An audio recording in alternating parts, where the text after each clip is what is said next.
Davom etamiz obunachilar. 17-savolga kelib qolgandik. Radiuslari 5 va 3 bo'lgan sharlarning zaryadlari mos ravishda -20 q va 4 q ga teng. Dastlab sharlar tekizilmasdan oldingi F1 kuch bilan ta'sirlashmoqda. Ular bir-biriga tekizilib, qaytib olingandan keyin F2 kuch bilan ta'sirlashadi. F1 taqsim F2 nisbatini aniqlang. Sharlar orasidagi masofa ularning radiusdan juda katta deb oling. Demak, ikkita shar chizib oladigan bo'lsak, buning radiusi 3 buning radiusi 5 Buning dastlabki zaryadi q1 teng -20 q ga, q2 barobar plus 4 q ga. Dastlabki ta'sirlashuv kuchini topadigan bo'lsak, dastlab ular Kulomb kuchi bilan ta'sirlashadi. Kulomb kuchi K modulda q1 ko'paytirilgan modulda q2 taqsim orasidagi masofani d deb oladigan bo'lsak, d ning kvadratiga teng bo'ladi. K ko'paytirilgan modulda q1 20 q ko'paytirilgan modulda q2 4 q taqsim d ning kvadrati bu 80 ko'paytirilgan k ning kvadrati taqsim d ning kvadratiga teng bo'ladi. Endi sharlarimizni bir-biriga tekizib olganimizdan keyingi zaryadlarni aniqlashimiz kerak. Bu yerda q1 ning keyingi zaryadini q1 shtrix deb oladigan bo'lsak, q1 shtrix teng bo'ladi q1 qo'shilgan q2 taqsim r1 qo'shilgan r2 ko'paytirilgan r1 ga. Buni so'ra oladigan bo'lsak, q1 -20 q ga teng bo'lgan qo'shilgan 4 q taqsim radiuslari yig'indisi 5r qo'shilgan 3r ko'paytirilgan 5r ga. Buni hisoblaydigan bo'lsak, 16 q ko'paytirilgan 5r taqsim 8r rlar qisqarib ketsa, 8 bilan 16 ni qisqartiradigan bo'lsak, javobimiz -10 q ga teng bo'lar ekan. Endi zaryadning saqlanish qonunidan q2 shtrix topib oladigan bo'lsak, q1 qo'shilgan q2 teng bo'ladi q1 shtrix qo'shilgan q2 shtrixga. Bu yerdan q1 -20 q qo'shilgan 4 q teng bo'ladi -10 q qo'shilgan q2 shtrixga. Bu yerdan q2 shtrix topib oladigan bo'lsak, -6 q ga teng bo'ladi.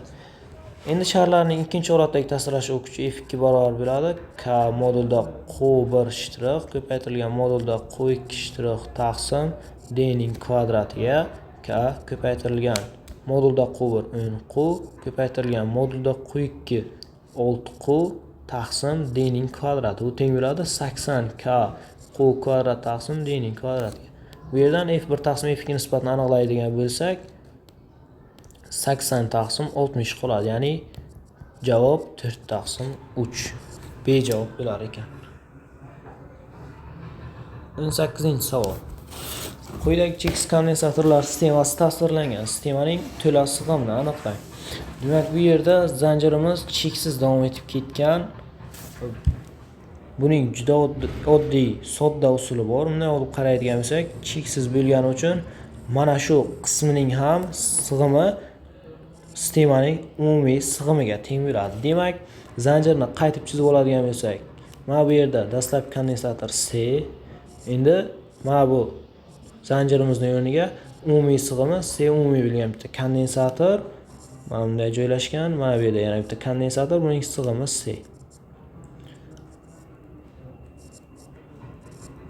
Shu A B orasida deb aytadigan bo'lsak, C A B orasidagi umumiy sig'imimiz ham C umumiyga teng.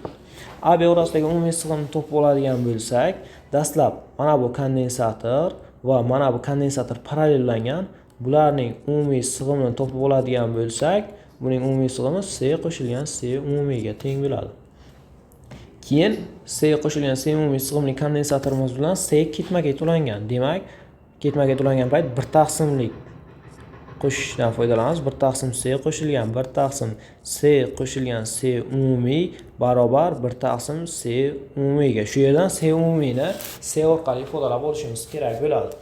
Demak, tenglikdan chap tarafga umumiy makhraj beradigan bo'lsak, C qo'shilgan C umumiyga ko'paytiramiz, buni C ga ko'paytiramiz. C qo'shilgan C umumiy qo'shilgan C taqsim umumiy makhrajimiz C ning kvadrat qo'shilgan C kara C umumiy teng bo'ladi bir taqsim C umumiyga. Soddalashtiradigan bo'lsak, 2C qo'shilgan C umumiy taqsim C kvadrat qo'shilgan C ko'paytirilgan C umumiy barobar bir taqsim C umumiyga. Proporsiya qilib ko'paytirib yuboradigan bo'lsak, 2C kara C umumiy qo'shilgan C umumiyning kvadrati teng C ning kvadrati qo'shilgan C kara C umumiy. Mana bularni tengligini chap tarafga o'tkazadigan bo'lsak, c umumiyning kvadrati qo'shilgan c kara c umumiy ayrilgan c ning kvadrati barobar 0. Endi bu yerda biz kvadrat tenglama ishlashimizga to'g'ri keladi. Kvadrat tenglamani faqat c ga nisbatan ishlashimiz kerak. C umumiyni topib olishimiz kerak. Bu yerda c umumiy teng bo'ladi minus c plus minus ildiz ostida c ning kvadrati minus 4 kara 1 kara minus c ning kvadratiga taqsim 2 ko'paytirilgan 1 teng bo'ladi minus c plus minus buni soddalashtirib oladigan bo'lsak ildiz osti 5c taqsim 2 ga. Endi bizga ma'lumki umumiy sig'im manfiy bo'la olmaydi. Shuning uchun manfiy minusligini olmaymiz. Bu teng bo'ladi. Bundan kelib chiqadiki c umumiy teng bo'ladi ildiz osti 5c minus c taqsim 2 ga. Yana o'zini soddalashtiradigan bo'lsak c taqsim 2 ko'paytirilgan ildiz osti 5 ayrilgan 1 ga. Demak, to'g'ri javob C kaliti. 19-savol. Berilgan elektr zanjir sistemasining A va B nuqtalaridagi to'la qarshiligini aniqlang. Demak, o'ziga zanjirimiz bu juda sodda zanjir desa ham bo'laveradi. Sababi mana bu nuqtadagi va mana bu nuqtadagi potensiallar teng, bu nuqtadagi potensial bilan bu nuqtadagi potensial teng. O'z-o'zidan kelib chiqadiki, mana shu ikkita qarshiligimiz bizga parallel ulangan. Bularning umumiy qarshiligi R taqsim 2 ga teng bo'ladi. Xuddi shunday mana bu ikkita qarshiligimizdan parallel ulangan bo'ladi. Bularning qarshiligi R taqsim 2. Zanjirni qaytib chizib oladigan bo'lsak, buning qarshiligi R taqsim 2, bularga ketma-ket ravishda R qarshiligi ulangan. Mana bunday. Bu zanjirimizning yuqori qismi. Xo'p, endi o'rta qismini chizib oladigan bo'lsak, R qarshiligi hozircha o'rnida turibdi. Pastini chizib oladigan bo'lsak, yana xuddi shunday R taqsim 2, R taqsim 2 dan keyin R qarshilik turibdi. Mana A nuqta va B nuqta orasidagi umumiy qarshilikni hisoblashimiz kerak bo'ladi. Umumiy qarshilik hisoblashimiz kerak bo'ladi. Xo'p, mana bu ikkita qarshilik ketma-ket ulangani uchun bularning umumiy qarshiligi 1,5 R ga teng. Bu ikkalasi ham ketma-ket ulangan. Bularning ham umumiy qarshiligi 1,5 R ga teng bo'ladi. Endi bizga 1,5 R va 1,5 R bu uchala qarshiligimiz parallel ulangan. Parallel ulangan payt 1 taqsim R umumiy barobar bo'ladi. 1 taqsim R qo'shilgan 1 taqsim 1,5 R qo'shilgan 1 taqsim 1,5 R ga. Umumiy maxrajga keltiradigan bo'lsak, buni 3 ga, buni 2 ga, buni 2 ga ko'paytiramiz. 1 taqsim R umumiy teng bo'ladi 7 taqsim 3 R ga. Bundan kelib chiqadiki, R umumiy barobar 3 R taqsim 7 ga. To'g'ri javob B. 20-savol. Berilgan elektr zanjir sxemasining klemalari orasidagi to'la qarshiligini aniqlang. Demak, bu savolimiz ham unchalik qiyin emas. Bunday qaraydigan bo'lsak, 4 omega qarshiligidan keyin 2 omega qarshilik ulangan. Demak, shu qarshiliklarimiz ikkalasi ketma-ket ulangan bo'ladi. Ketma-ket ulangan payt ularning qarshiligi 6 omegaga teng. Endi 3 omega bilan 6 omega ko'rinib turibdiki, mana bu yerdagi potensial bilan bu yerdagi potensial teng, bu yerdagi potensial bilan mana bu yerdagi potensial teng bo'ladi. Bular parallel ulangan. Bu bilan buni parallel ulangan payt umumiy qarshiligimiz 1 taqsim R umumiy barobar 1 taqsim 3 qo'shilgan 1 taqsim 6 bo'lsa, bunga 2 tadan bersak 3 taqsim 6 ga bu yerdan R umumiy 2 kelib chiqadi. Zanjirni qaytib chizib oladigan bo'lsak, mana bu yerdagi qarshilik 3 omega, bu yerdagi qarshilik 5 omega, bu yerdagi qarshilik esa 10 omega. Endi mana bu 3 ta qarshilik o'rniga bitta 2 omega qarshilikli rezistor ulaymiz. Zanjirimizning mana bu yerda 8 omega qarshilikli rezistor bor va mana bu yerda 4 omega qarshilikli rezistorlarga ega. Demak, 10 omega qarshiligi bilan 2 omega qarshiligini bizga ko'rinib turibdi, ketma-ket ulangan. Bularning umumiy qarshiligi 12 omegaga teng bo'ladi. Endi 12 omega qarshiligi bilan 4 omega qarshilik ham bizga ko'rinib turibdiki, parallel ulangan bular. Parallel ulangan bo'lsa 1 taqsim 4 qo'shilgan 1 taqsim 12 barobar bo'ladi 1 taqsim R umumiyga. Buni 3 ga ko'paytiradigan bo'lsak 4 taqsim 12 teng 1 taqsim R umumiy. Bu yerdan R umumiy teng 3 ga bo'ladi. Demak, mana shu uchala qarshiligimizni o'rniga bitta qarshiligi 3 omega bo'lgan rezistorni qo'yib olamiz. Chizmani qaytib chizib oladigan bo'lsak, mana bu 3 omega, mana bu 5 omega. Bu 3 ta qarshiligimizning o'rniga qarshiligi 3 omegaga teng bo'lgan bitta qarshilik keladi. Xo'p, mana bu yerda 8 omega qarshilik bor. Demak, endi bizga ko'rinib turibdi. Mana bu ikkalasi endi ketma-ket ulangan 8 omega bo'ladi. 5 omega va 3 omega ketma-ket bo'lsa, umumiy qarshilik 8 omegaga teng bo'ladi. 8 omega qarshiligimiz bilan 8 omega qarshiligimiz bular parallel ulangan. Shu sababdan 8 bilan 8 parallel bo'lgan paytimiz R umumiy 1/8 qo'shilgan 1/8 teng 1 R umumiydan. Bu yerdan R umumiy 4 chiqadi. Shundan keyin bizga zanjirimiz juda sodda. Bu 3 omega qarshilik va 4 omega qarshilik ketma-ket ulangan bo'ladi. Bu zanjirdagi endi umumiy qarshilik 7 omegaga teng bo'lar ekan. To'g'ri javob D. Alyuminiyning termik kayfiyatini aniqlash maqsadida doimiy kuchlanish manbaiga alyuminiy bo'lagini ulab, eriyotgan muzga solinganda zanjirdagi tok kuchi 35 mA ga, qaynayotgan suvga solinganda esa tok kuchi 25 mA ga teng bo'ldi. Alyuminiyning termik kayfiyati qanchaga teng? Demak, har qanday metall bo'lagini qizdirgan paytimiz metall bo'laklarni qarshiliklari ortadi. Ortgan qarshilik quyidagi ifoda orqali topiladi. R barobar R0 ko'paytirilgan qavsning ichida 1 plus alfa karra delta T.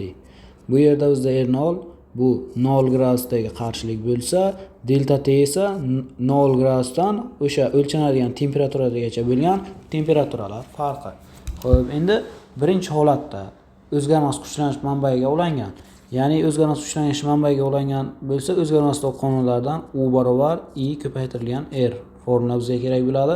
Kuchlanish manbaini kuchlanishni qandaydir U deb belgilaydigan bo'lsak, birinchi holatda 35 mA tok oqmoqda va birinchi holatdagi qarshilik. Birinchi holatda alyuminiy bo'lagi muz bo'lagiga solingan, eriyotgan muzning temperaturasi 0 gradus bo'lgani uchun alyuminiyning temperaturasi 0. 0 gradusdagi qarshilikni esa biz R0 bilan belgilagan edik. Endi ikkinchi holatga alyuminiy bo'lagini qaynayotgan suvga solsak, qaynayotgan suvning temperaturasi 100 gradus bo'lgani uchun alyuminiyning temperaturasi ham 100 gradus bo'ladi. Demak, 100 gradusdagi qarshilikni topsak, R100 barobar bo'ladi R0 ko'paytirilgan qavsning ichida 1 plus alfa karra 100 ga. Yana xuddi shunday U barobar bo'ladi, faqat ikkinchi holatdagi tok kuchimiz 25 karra 10 darajasi minus 3, ya'ni 25 mA ko'paytirilgan qarshiligimiz R0 karra 1 plus 100 karra alfa ga. Kuchlanishlarni tenglashtirsak, bu yerdan kelib chiqadiki 35 karra 10 darajasi minus 3 ko'paytirilgan R0 teng 25 karra 10 darajasi minus 3 ko'paytirilgan R0 qavs ichida 1 plus 100 karra alfa ga. Bu yerdan R0 lar va 10 darajasi minus 3 lar qisqarsa 5 ga ham bo'lib yuborsak, xo'p 7 teng bo'ladi 5 karra qavsning ichida 1 plus alfa karra 100 ga. Bu yerdan 1.4 teng bo'ladi 1 qo'shilgan alfa karra 100 ga. Bundan hisoblab oladigan bo'lsak, alfa teng bo'ladi 0.1000 dan 4 ga yoki 4 10 darajasi minus 3 ga. Birligi Kelvin darajasi minus 1. Ya'ni bizda to'g'ri javob o'zi termik kayfiyatni 10 darajasi minus 3 ko'paytirilgan Kelvin darajasi minus 1 da so'ragani uchun javob 4 bo'ladi. Keyingi savol. Magnit maydonda aylanma harakat qilayotgan zaryadli zarrachaning aylanish chastotasi va magnit induksiyasi B ga teng. Berilganlardan foydalanib zaryadning qanday kattaligini aniqlasa bo'ladi. O'zi zaryadli zarracha magnit maydonda aylanayotgan bo'lsa, uning davri 2pm taqsim q ko'paytirilgan B formuladan topsa bo'ladi. Demak, bu yerdan chastota 1 taqsim t bo'lgani uchun q b taqsim 2pm. Demak, nu barobar q b taqsim 2pm ga. Bizga ma'lum sonlar 2p aniq son, demak, chastota berilgan va magnit induksiyasi berilgan. Demak, biz massani aniqlay olmaymiz. Zaryadning impulsini aniqlay olmaymiz. Zaryadning o'zini aniqlay olmaymiz. Zaryadning solishtirma zaryadini aniqlash imkoniyatiga egamiz. Q taqsim m nisbatni. Demak, to'g'ri javob C.